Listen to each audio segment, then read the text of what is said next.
good morning, everyone, and welcome to another edition of Coffee and Sports in the Morning. I'm your host for today, Mr. William D. Morgan. Happy to have my brother Mo Better here with me. Mo, how you doing, man? I'm doing great, coming off of a fun All-Star weekend. Hold up now. Hold up now. Wait a minute. It wasn't all good.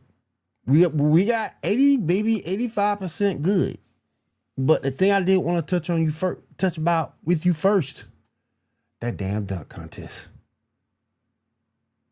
That thing was trash, Mo. It was trash. I mean, look, the dunk contest is constant work, and they're constantly trying to put work into it. Their biggest struggle is you can't get the bigger names, some of the bigger stars, to compete in it, Mm-hmm. and I don't think that's going to change anytime soon.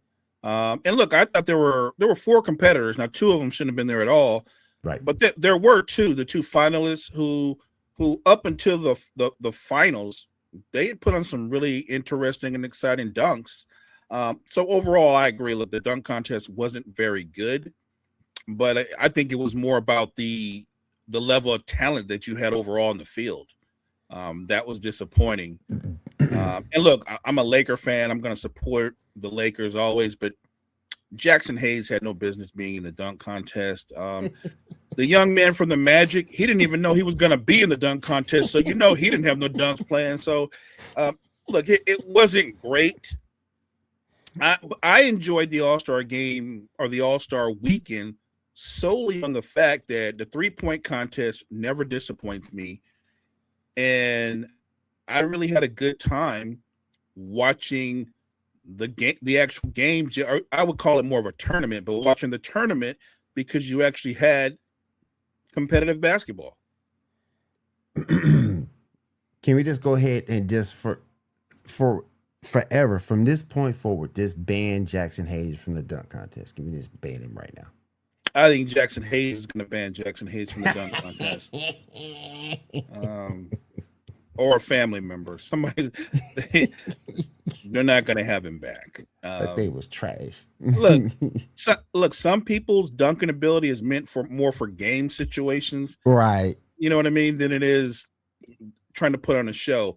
He's not a showman. Look, I appreciate him having the confidence to go out there and competing, but it was what it was. It's funny because prior to the All-Star game, Brett and I talked about this. Trash.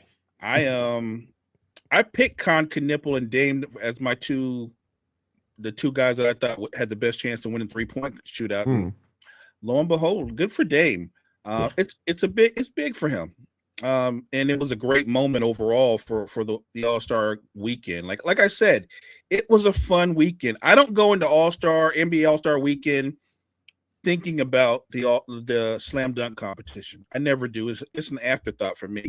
Yeah. I'm more interested in everything else that goes on around. Even when they had, how they have the teams and the shootout and Team Knicks versus team, that was fun. That's entertaining stuff, and it was fun to see Allen Houston out there. Still got that jumper, still got that range. I had a good time. Corey Maggette showed up. Corey Maggette did his thing.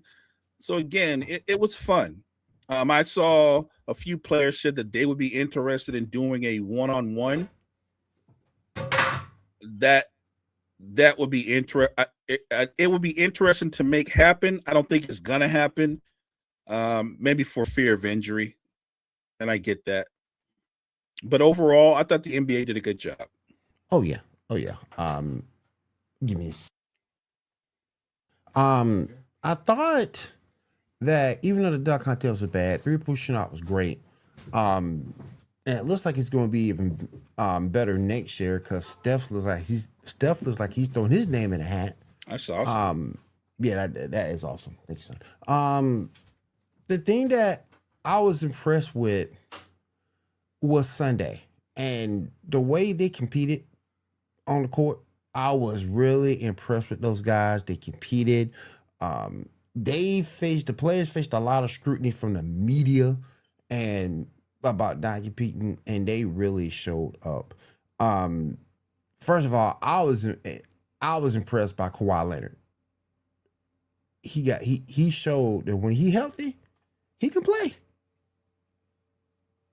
He showed Yeah. when Yeah, he showed when he was healthy, he can play. Um, and Anthony Edwards got down to. Tell me what your thoughts about Sunday was. I think you hit the nail on the head. Let me answer Gene's question real quick. I think the last time I really cared about the dunk contest was Zach LaVine and Aaron Gordon. Yeah.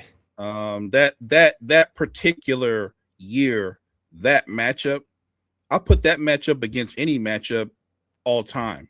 In terms of the quality of dunks, the back and forth of it, that matches up with MJ and Dominique or any other dunk contest. So yeah, I think that's the last time I really was entertained and cared for it. But yeah, you nailed it. It was competitive, and look, it was Wemby that set the tone. Wemby came out and said, "I'm trying to win this," and he played like he was playing a regular season game. He's pinning shots, he's snatching boards, he's attacking the basket. I think he made them. He kind of set the tone. There's always a tone setter.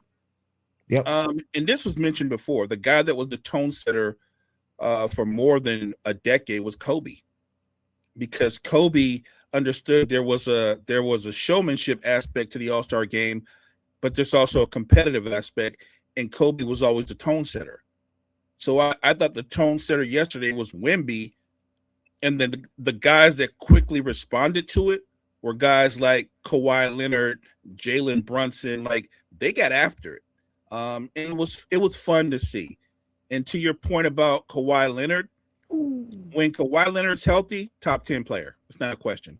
When he's healthy, he's one of the 10 best players in basketball. Now the problem is getting him to can stay healthy consistently, but and the injuries have taken some ability from him to play defense the way he once did. But hey, we ain't worried about all that. We worried about that offense, and the offense was looking great. Anthony Edwards looked good last night too. He looked like he was aggressive, wanted to take things upon himself to get that win, get that MVP. Do you think this is something the NBA can sustain over time? Because this is a great format. I like it. Do you think the NBA would be able to keep this consistency going with this format? You hope that this isn't a one-off, right? You hope that we don't go back next season to the status quo. Yeah. But I will say this, that because of the nature of the tournament and how the guys competed, this also felt like a changing of the guard. Like, we came into the tournament thinking it was about the world team, but it was never really about the world team. It was really about the younger stars versus the older stars. And I felt like, and look, if it was just one game, team versus team, I think the older stars win. I think by the time they got to the finals, anybody that knows basketball could tell immediately that squad, nobody had their legs. Nope. Nobody had their legs. And those young dudes ran them out the gym. They beat the brakes off them. And I like that, because that was the younger stars being led by Anthony Edwards saying, we're going to run these dudes out the gym. And I know it's an all-star game moment. It's an all-star game, but that's what it felt like, a changing of the guard. And I hope that Anthony Edwards and some of the other young guys on his squad can take that momentum into the second half of the season and into the postseason. Braun was out there dunking, and this goes back to we looking at the slam dunk contest. Braun out there dunking on somebody's head. Ain't nobody saying nothing about it. Ain't nobody even mention it. When them threes jacked up from the logo, everybody was excited. Everybody was happy. Has the three-pointer itself overtaken the dunk as far as the excitement from the NBA, or are we still old school and looking more at that dunk? I think what happened is what the three has done is it has more value than a dunk.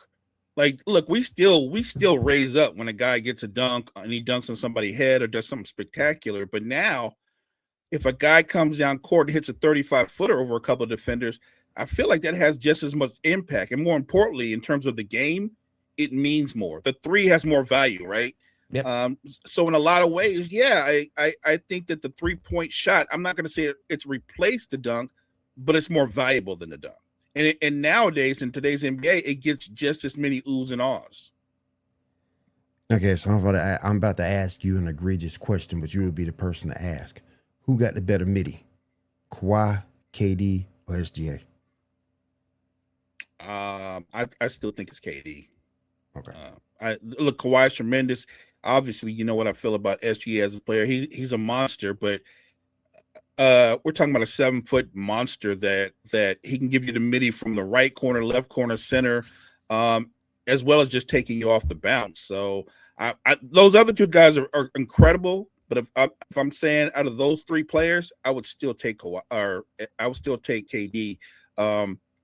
Just his ability to create his shot, and then when you look at the way he shoots and where he shoots it from, you're not blocking that. All right, let me ask you this. Now that we're past All-Star Weekend, we're done, we're past it. We go back to business as usual in a few days. Who are some of the teams? Are you still looking at OKC as far as coming out of the West? Do you look at Cleveland with James Harden in tow, being able to take that team to the next level? What are some of your thoughts about the second half of the NBA season? So I heard something crazy right before we went on this morning. I heard, and look, it's not the first time, Will, that Kendrick Perkins has said something crazy. Oh yeah, not the first. But he said he thought that the Clippers could end up being the most dangerous team in the West. No, they can't. No, they can't. They're not. They're not old. They're not. It's not that old, and they just don't have the talent. And No. in the Western Conference, the reality is Kawhi could play. He could play great, and they're still a playing team. So let's just stay in reality. No, they can't be the most dangerous team in the West. They're more than likely they're not going to make the playoffs. But let's start at the top. When they're fully healthy, the Thunder are still the team to beat. They are. I agree.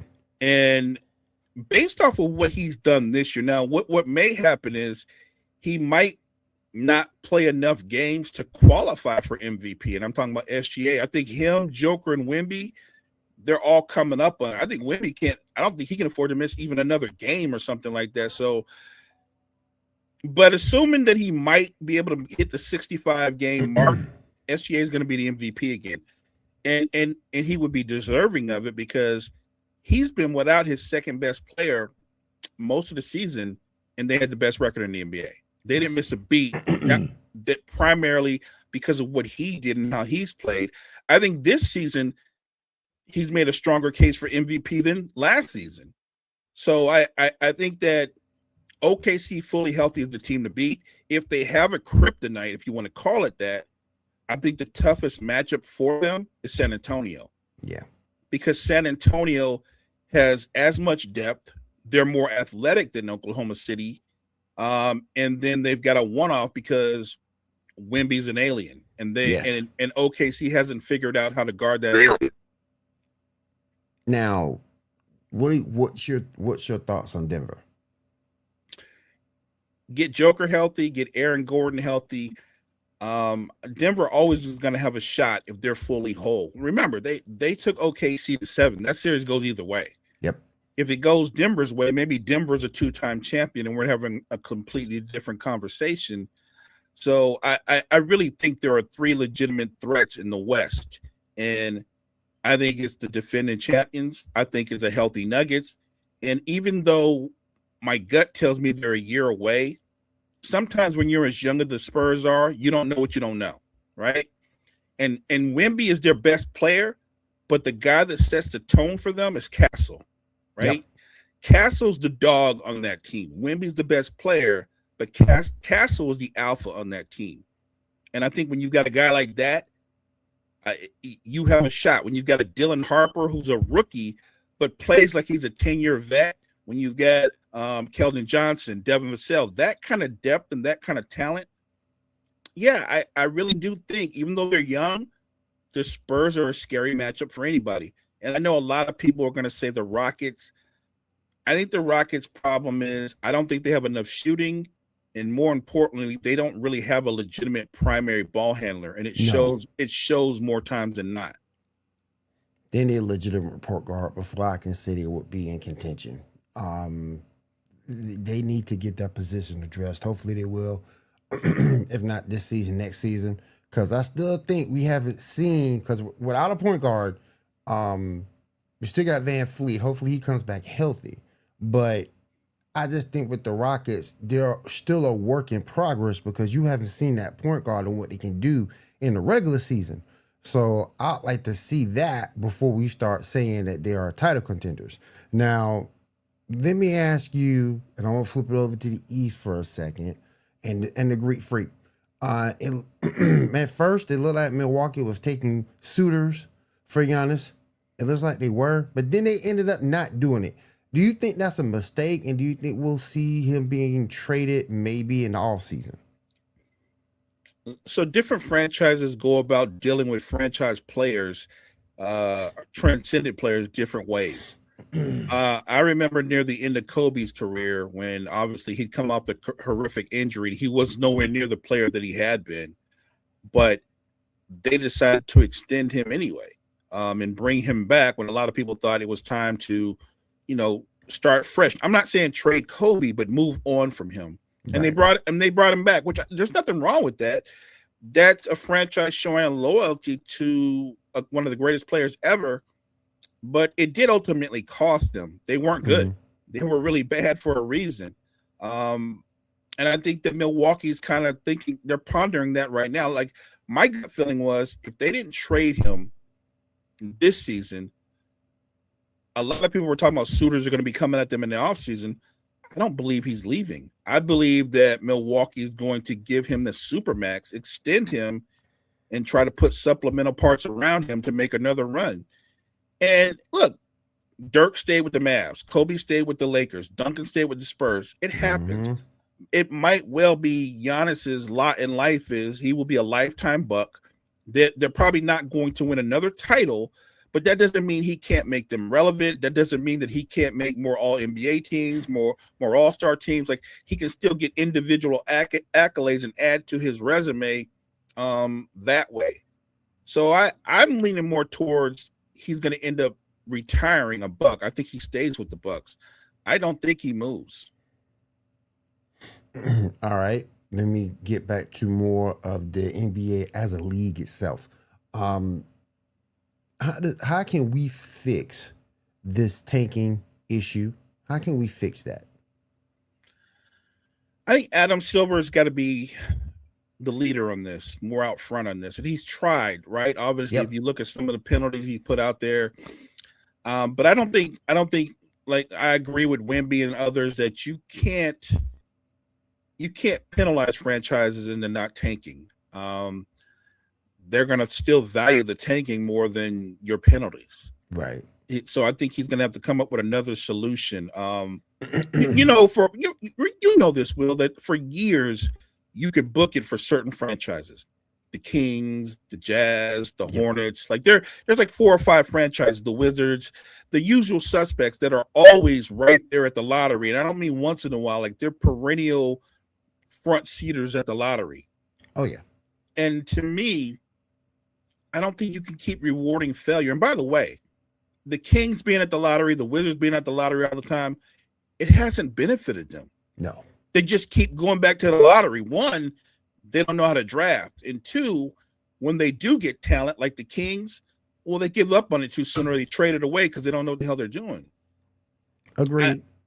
I think you have to find a way to not reward failing. Like if you're the worst team in the league, I'm not sure you should be by default have the most chances to get the number one pick. Maybe we need to go about it another way. Because the current system isn't working. It hasn't worked. We can take this all the way back to even when the Sixers were doing when they were taking, the whole trust the The process thing, process. and they ended up with mixed success, obviously because they did hit on Embiid and they did hit on Ben Simmons, Mhm. but they didn't hit on Markel Fultz, right? Nope. I can't remember what the big man's name is, the kid out of Duke. They didn't hit on him either. Nope. So Uh, didn't. and so that can set you back. Tanking isn't always a path to success. I would rather if you lose, just lose earnestly, like you tried and you just weren't good enough. You just weren't good enough. So I do think that Silver and the NBA's powers that be, they need to really find a way, sit down and come up with another plan to dissuade tanking other than penalizing clubs because that won't work. Let me ask you this, switching gears again, going over to a team that has been successful, unlike the 76ers. Going over to the Celtics that look like Jason Tatum is about to make a return. Let me ask you this: with the way they're playing right now, because Boston's playing some very good basketball, with the way they set up chemistry, is it going to be a problem to bring Jason Tatum back into this rotation? Because we've seen it work once, but we've also seen it fail with this very Boston team with Gordon Hayward. Is it the right move to bring Tatum back, or should you just hold him out and bring him back next season? The easy answer is if he's 100%, I guess you bring him back. If he's 100%, holding him out till next season won't change anything. It's not like the 100% goes up to 150%. Right. Either the doctors sign off and go, no, this guy's as healthy as he could be or is gonna be, or they're gonna say, well, he's damn near 100%. Well, if you're damn near 100%, you're not playing. So you know what I mean? Because I remember with the KD situation in Golden State, and nobody thought he was healthy except Golden State. And right. Look what happened. Because my issue is you look at chemistry, and they're to the point right now that you have guys who weren't playing the season before, also coming in playing big minutes, helping that rotation and helping them win.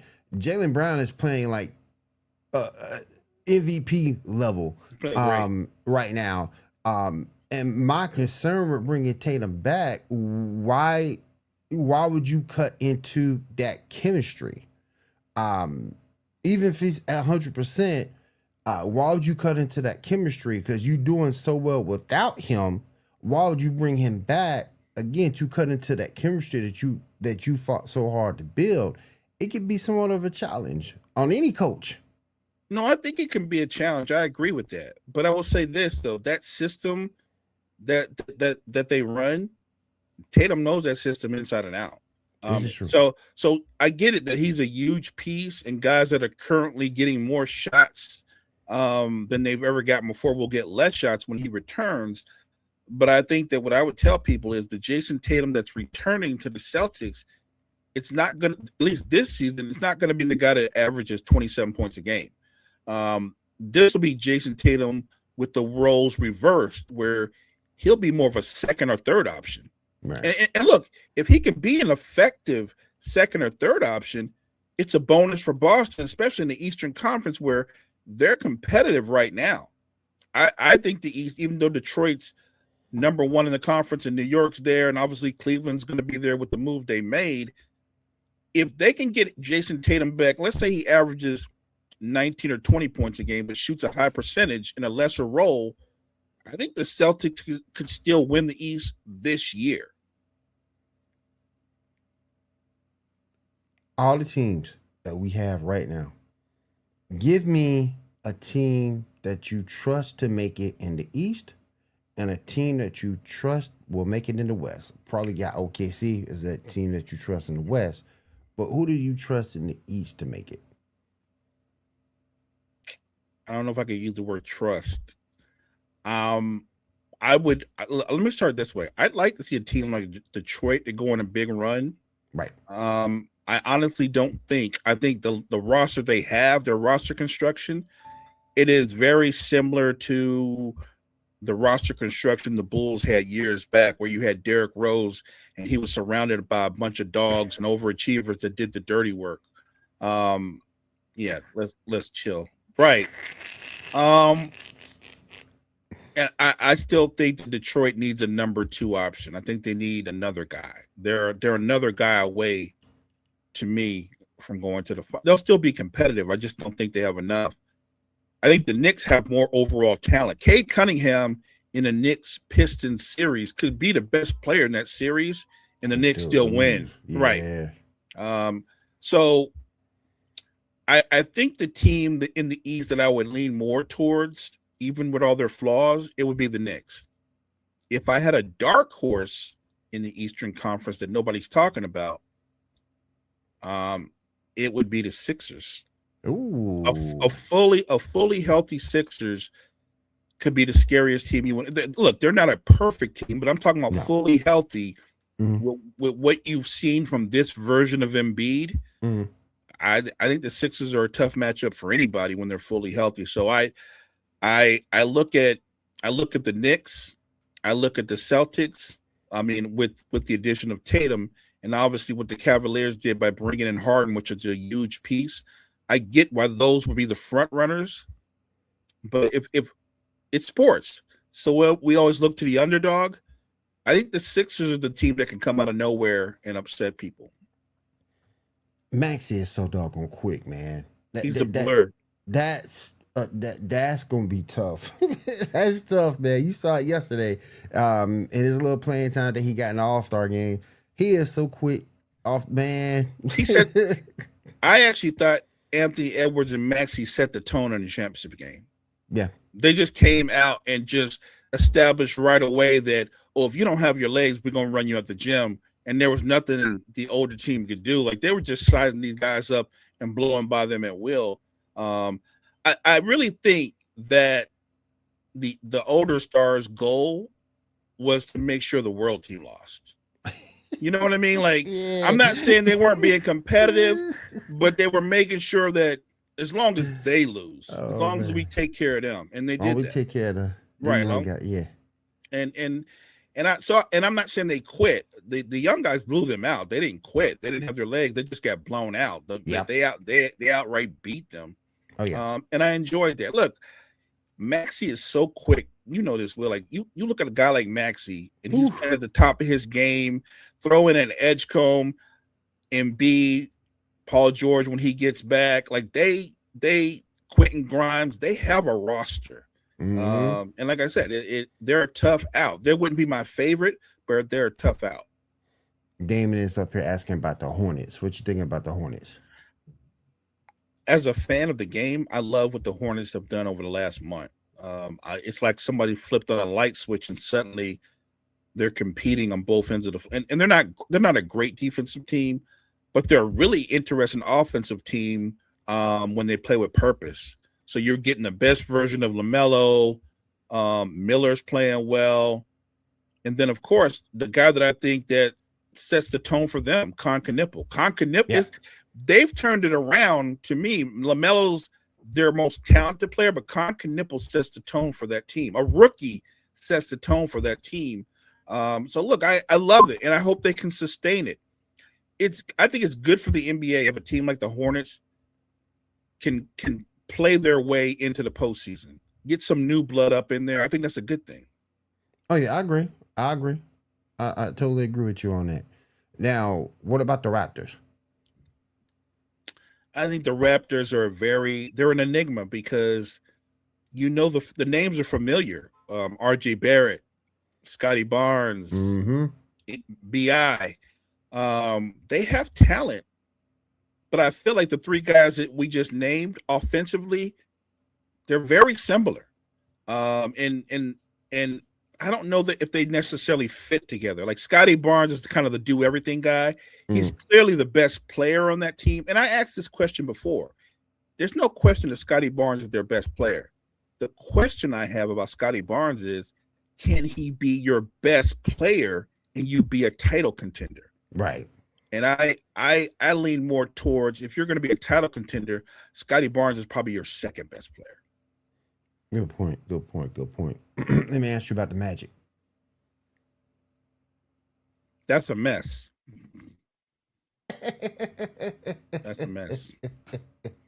You get things, sometimes we get things really right, and you don't know why the stars align and you get some things wrong. Right. I know prior to the season starting, Brett and I thought Paolo was going to have a breakout MVP caliber season. Mm-hmm. And we felt that way before the Bane trade. Right. Now, the Bane trade didn't hurt them, but it didn't have the impact initially that we thought it would have. But that wasn't about Bane. That was more about the dynamics between Paolo and Franz. Yep. And let's throw coaching in there too, because if you watch the Magic play, they just run a series of ISO flares. They're an ISO team.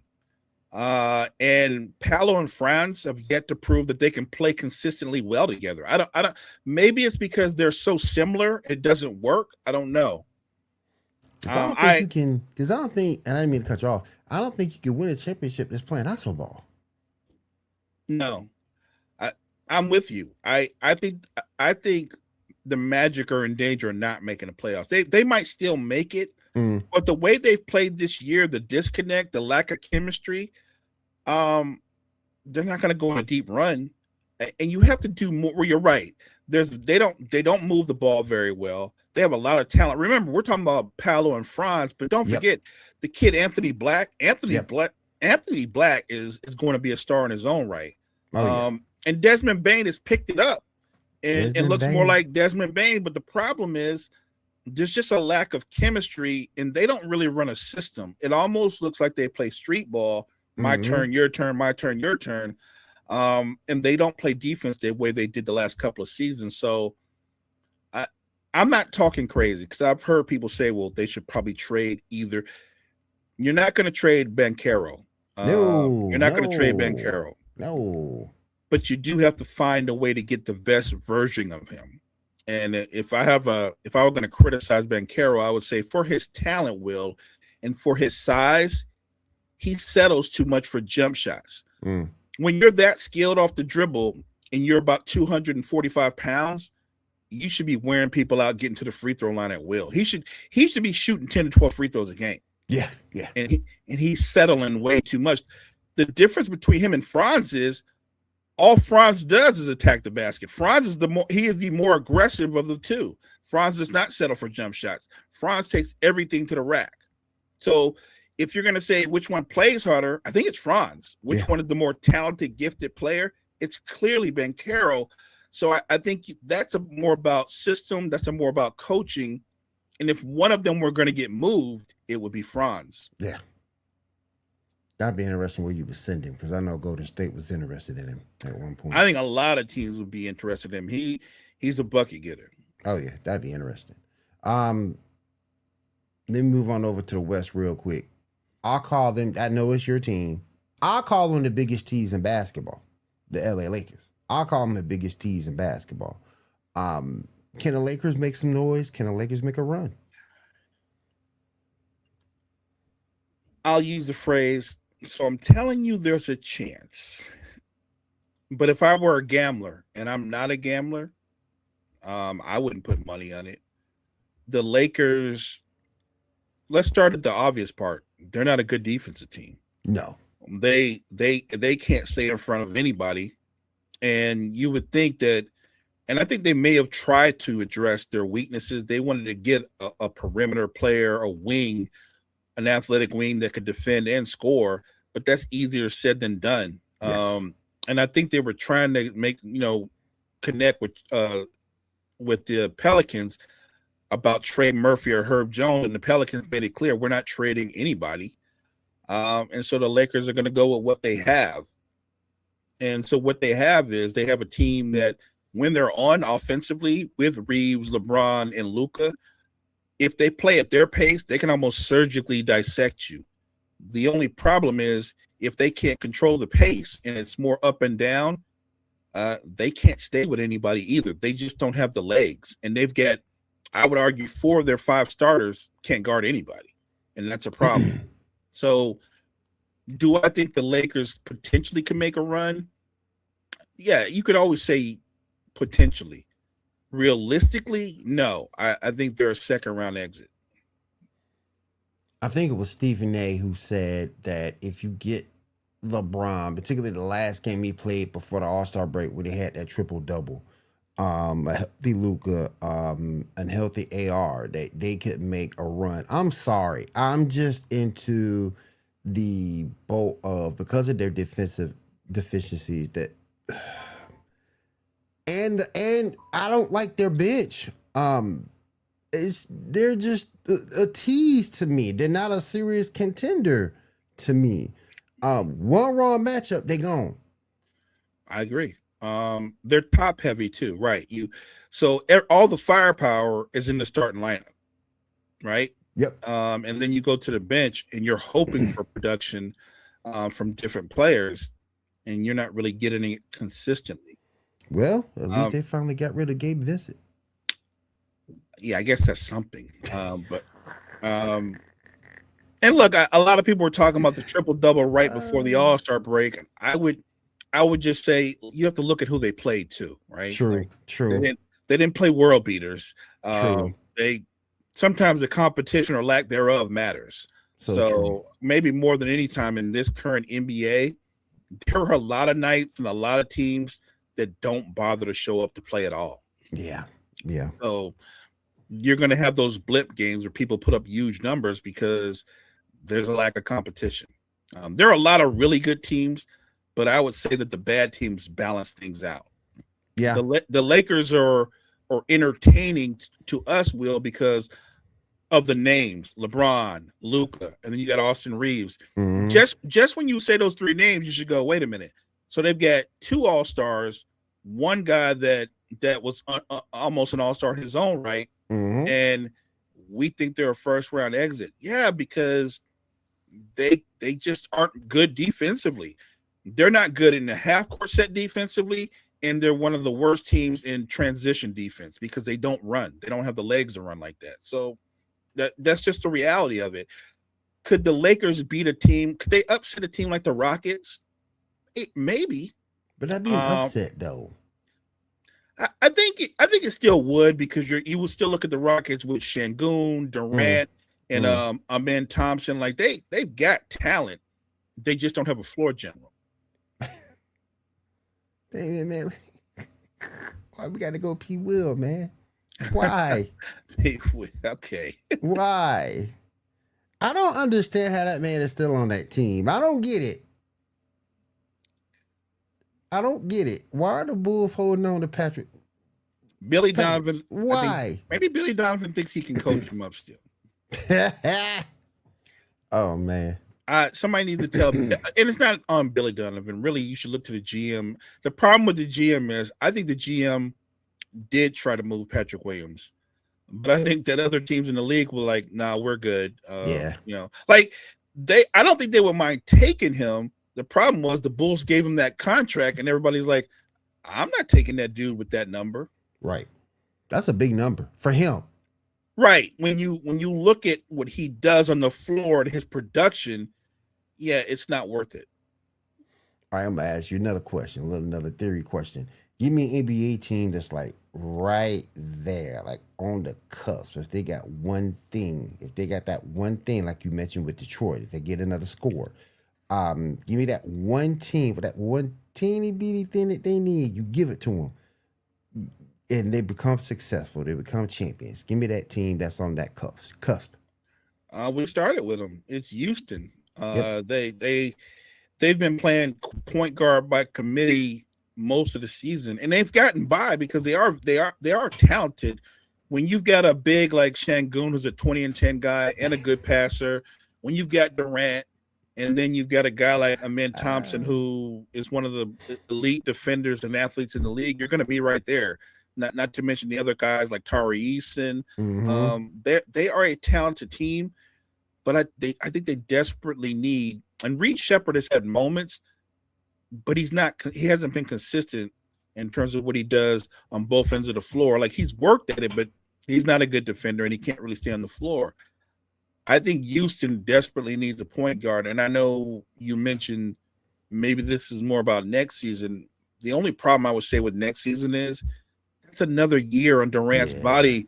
Now you're talking about he's 38 years old. Right. Look, I love that in this current era, because of the way health, recovery are highlighted, and rest, that guys' careers are longer, right? Like, look at Westbrook. Even though he's not the player that he was, he's in year 16, 17 competing. DeMar DeRozan still playing at a relatively high level. Harden is 36, 37 playing at a high level. Steph, Durant, LeBron, KD. Even though guys are playing longer than they've ever played, at some point will they hit the wall? Yeah. And so I think the clock is ticking on Steph and KD and LeBron and all those guys. Like You don't know because we've never seen this many great players play this long, this late in their careers. We don't know when the wall's going to hit them, but when it does, as a franchise, you kind of always want to be prepared for that, right? And with Houston, they won't tell you this, but they're like, we're thinking about winning it all this year, right? Because we don't know if KD is going to be the same KD next year. We'd like to think he is, but there's no way you could know that. Cleveland took a mighty swing. They did a Hail Mary. They traded Darius Garland, who's a full decade younger than James Harden, a decade younger, because they felt like Harden gives them the best chance to win. And look, I don't disagree. He's 10 years older, but he's a much better player. He's better. He can do things that Darius Garland could never do. James Harden had 13 points and 11 assists, and he only made one shot that game, and he had 13 points. He has a superpower in year 15, 16 that Darius Garland will never have. James Harden can still get to the free throw line 10 or 12 times a game. Right. That's a superpower. On a bad shooting night, he can still generate offense. That's something that's going to help Cleveland in a tough postseason when shots aren't falling, that he can still generate offense when he's not shooting well. I thought you would have said Detroit. No, well, look, yeah, I was thinking about them too. Look, I said it. Detroit, they don't think so because what they do is a winning formula. They outplay you well. They rebound the basketball. They defend at a high level. The problem is what happens in the postseason when the game slows down and it becomes more of a grind and half-court execution and teams are rushing at Cade. What happens when you take the ball to Cade's hand? Who's going to be the guy that can give you 20 consistently or 18 consistently? I know Jalen Duren's really good, but Jalen Duren should be your third option, not your second option. Not second. I agree with that. And that's the problem. I agree with that. All right, everybody. We got about 12 minutes to go here on Coffee and Sports in the Morning on Wide Wide Network. Got a question from the chat here, Mo. I want you to take this one. Questions with the problems that the WNBA is having right now. Wouldn't it make sense having the women playing the All-Stars, building up the product?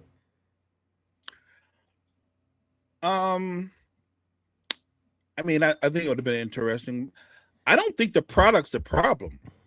I think the problem is there's a disconnect between the players and the commissioner and the people up in the commissioner's office. There's a disconnect about revenue sharing and money. Right. The product's been terrific. They just came off another great year. Like the product is amazing. In a lot of ways, if you watch the WNBA, Will, a lot of those players, those teams, they're more fundamentally sound than a lot of NBA teams are. They just had their one-on-one tournament. They just had the and it was outstanding. Like, I don't know if you watched it, but I watched the one-on-one tournament and they were hooping. Like the matchup between, I think it was Chelsea Gray and Paige Beckers. That was street ball. That was street ball. Like, it was heated. And Paige Beckers, when she got called, it was a foul called on her late, and she just snapped. She lost it. But that's how much she wanted to win. So you love to see how they compete. There's no lack for talent. There's certainly not a lack for big names. I mean, now you've got Paige buckets to go with a Caitlin Clark, Ionescu, and then you've got all the other talent throughout the league. Don't forget, we'll eventually have a person like Juju Smith, and it's going to be awesome. Oh yeah. So there's no shortage of talent in the WNBA. I think the product is there. This is really more about, I guess, strengthening the partnership between the commissioner's office and the player. There's a lack of trust, and I think they got to find a middle ground. And I will say this: I think they could promote. They certainly could promote the WNBA a lot better than they have. I'll say that they could promote the league a lot better. Oh yeah. Why not add 2 women to the 3-point contest? Hey, I don't have a problem with that. I don't have a problem with that either. I like that idea. I am here for it. I love that idea. I'm with you. Ionescu, Clark. Why not? Put them out there and see what happens. Like it's about shooting, it's about skill. I think they'd have a chance to win. Oh yeah, facts, straight up facts. Now, last few minutes of the show, we got about 9 minutes left. I do want to talk some WWE talk, and then we'll head on out of here for the day. What's some of your thoughts about WWE lately? The state of the WWE. What's your thought process? Where you going with it? I'm always curious about storytelling and how they're going to do the stories and what it leads up to. And I see where they're going with Reigns and Punk. That's an easy one. I'm curious to see what they're going to do Morning, Ando. with the vision going forward because of obviously a Braun Breaker's injury that changes a lot, right? So you've got to come up with another storyline. And then sometimes I'm disappointed because I want to see somebody younger talent get a push. Will, you know what I mean? Like they have so much young talent, and they seem to want to hold on to the older guys being at the top all the time. We had on Friday Night SmackDown, we had Jade go against Jordan Grace. Jade gets the win. My problem is I don't think they knew what to do with Jade because that was her first title defense in 100 days. Right. I don't think they really know what to do with her per se. Jordan did come up short. But I don't know because it's kind of like, okay, you got past someone who's a powerhouse wrestler. She won. It looks like Liv Morgan is in Jade's sights. Okay. Is that believable? I don't know. Are they putting Jade in a spot to where she's sort of kind of boxed in, how you can't see anyone really beating her clean? Well, see, here's the thing about that though. Liv's a heel already. Liv's a heel. Yes. And when you're a heel, you have a much bigger bag than a face does because you're a heel. And you can get help. And if you win with help, we don't think nothing of it because you're a heel, right? Right. So I think Liv is credible to beat her. She's not stronger than her or anything like that, but she is more skilled in the ring. She can outsmart her. And if she gets some help from the outside, distract the referee, and somebody go upside her head, she can win. I feel like the obvious matchup is going to be Liv versus Stephanie Vaquer. Yeah. But I don't want to see that. I actually want to see Liv versus Jade. Mm. I want to see Stephanie Vaquer go up against somebody where that's more interesting. Like, it's not going to happen, but they've yet to think about this, Will. Stephanie Vaquer's been a fighting champion. Yes. But they've not put her up against any of the top women talent in a ring.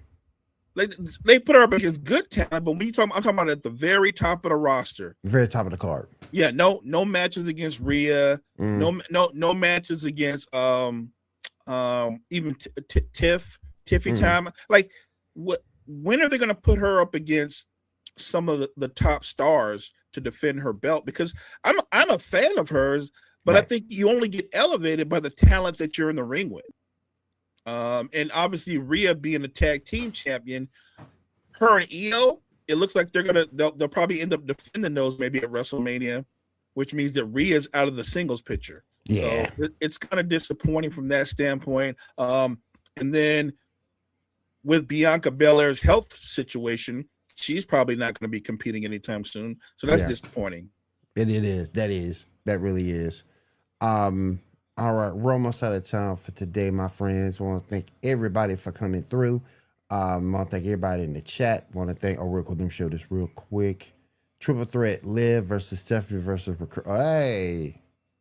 Hey, that wouldn't be bad. I actually like that. That wouldn't be bad. Because push come to shove, Liv turned on her girl. Matter of fact, that's the storyline, right? They'll probably turn on each other, which will give Stephanie the opportunity to win the match. Oh, yeah. Another one here. See, I don't know if you take away from Nia, though, because if you take away from Nia, that's her mouthpiece. Not yet. I see, Will, you're spot on. Damien, it's a good idea, But Will's right. I think Lash is gonna be a star, but I think she needs more seasoning. Oh yeah. I think you, what's the line? You crawl before you walk. I Yep. think at some point her and Nia become tag team champs, right? Yep. And then they have a nice little run at that. And then eventually, when that comes to an end, you make her more of a solo act, because obviously her size and her power, look, she's already probably a better wrestler than Jade is now. Yep. So yes, I think there's going to be a future for her as a solo star, but I think I'm okay with her and Nia as a tag team. Matter of fact, if you saw the matchup between them and Io and Rhea, it's very believable that that tag team could beat Rhea and Io because of their power. Yeah. Real quick. So what's up to my man Kyle? Kyle, what's up, brother? How you doing? Kyle? How you doing, brother? All right. Want to say thank you to everybody coming through this morning. We do appreciate y'all. Don't forget to come back tonight, 10 p.m. Eastern, for the Sports Report podcast with myself, Ando, and my man Seven. We'll get you caught up in the world of sports. We'll give our take on the All-Star game as well. And if there's nothing more, Mo, go ahead and take us out, my friend. Hey, everybody in the chat, we appreciate you guys. Thanks so much for coming through. Make sure you check out all the great content that we have at Wire to Wire Network. Wire to Wire Network, we appreciate you guys. Have a good day, everybody. We're going to take you out with some of the great shows that you can catch here on Wire to Wire Network, and we'll see you tomorrow.